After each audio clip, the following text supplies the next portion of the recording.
Turkish parliament member ने कहा है, उन्होंने कहा है टर्की इज सपोर्टिंग ईरान। ये उन्होंने पार्लियामेंट में कह दिया। और उससे भी ज्यादा उन्होंने ये कहा, 2 madmen have attacked Iran and Iran is standing against them. We stand with Iran and support Iran. They accuse Iran under the pretext of rule of the mullahs.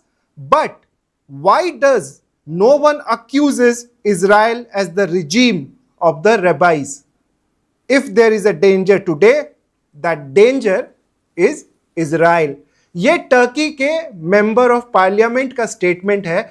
इसको आप कैसे देखते हैं? ये एक बड़ा सवाल हो जाता है, क्योंकि टर्की में अभी ऐसा कुछ एक्सेप्ट नहीं किया था, कोई साइट्स नहीं थे, और हम जानते हैं कि टर्की ईरान के बीच भी टेंशन काफी रही है।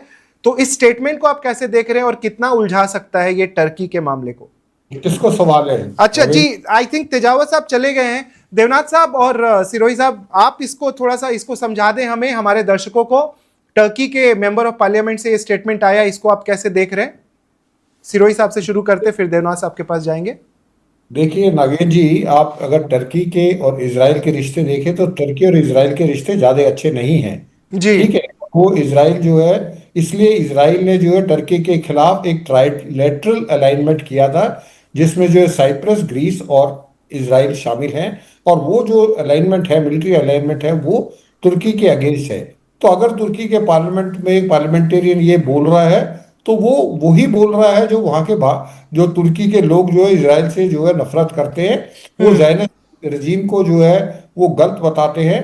तो वो जो बोल रहा है ठीक बोल रहा है। लेकिन मेरा मानना ये है कि जब ये चारों देश, जिसमें तुर्की, सऊदी अरेबिया, इजिप्ट और पाकिस्तान, जब ये टॉक्स कर रहे हैं कि भाई इनका फैसला कराने के लिए, तो ऐसे समय में तुर्की की तरफ से पार्लियामेंट में ऐसी स्टेटमेंट आती है, तो मुझे लगता है कि ये जो है, जो भी अगर नेगोशिएशन हो भी रही थी, तो ये जो ऊपर एक जो है ऑब्स्टिकल आ जाएगा, और ये ऐसी स्टेटमेंट जो है इस नेगोशिएशन के लिए खतरनाक साबित हो सकती है। नागेंद्र जी, ग्रुप कैप्टन साहब, बस देवनाथ साहब आप आखिरी स्टेटमेंट। सॉरी, माफी चाहूंगा, आपको काफी देर हमने रोका और ये काफी लंबा शो चल गया। बस ये आखिरी स्टेटमेंट पे थोड़ा सा आप जवाब दे दें और लोगों को समझा दे कि ये कॉम्प्लिकेशंस कैसे बढ़ा सकता है जब टर्की बोल रहा है ट्रंप और नेतन्याहू को मैडमैन।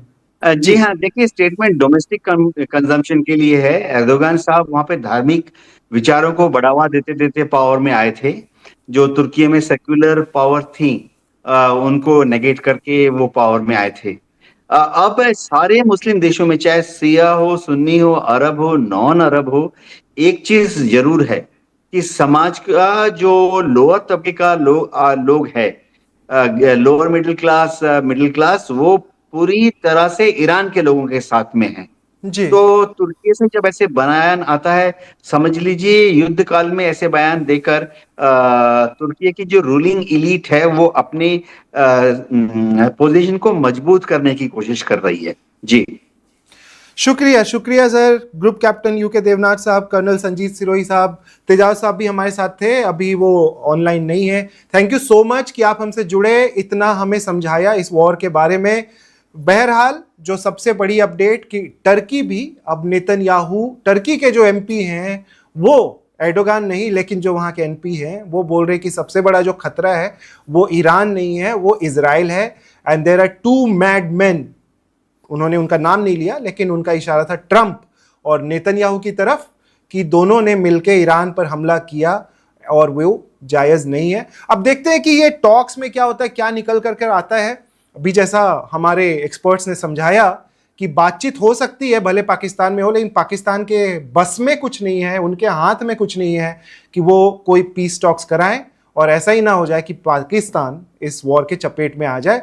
हो सकता है रशिया के बगल से चचनिया एक जगह है, वहां से भी कुछ लोग जाएं लड़ने के लिए ईरान के लिए, अगर ग्राउंड इन्वेजन करने की कोशिश करता है यूएसए। अभी तो ट्रंप बोल रहे हैं कि हम स्ट्रेट ऑफ हॉर्मुज में हमें जो करना था वो कर चुके हैं। Subscribe to One India and never miss an update. Download the One India app now.